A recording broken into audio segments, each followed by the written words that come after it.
চিংড়ির যত recipe try করেছি তার মধ্যে চিংড়ি মাছের মালাইকারি ধারে কাছে কেউ আসবে না। তো চিংড়িগুলোকে প্রথমে আমি লবণ হলুদ দিয়ে ম্যারিনেট করে নিলাম।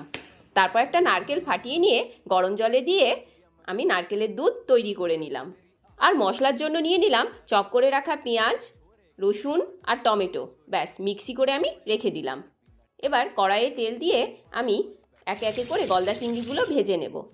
খুব বেশি ফ্রাই করা যাবে না। চিংড়ি ভাজা হয়ে গেলে সেই তেলে দিয়ে দিলাম তেজপাতা, গোটা গরম মশলা আর গোটা জিরে। একটু নেড়েচেড়ে এবার আমি মশলার পেস্টটা দিয়ে কিছুক্ষণ কষে নিলাম।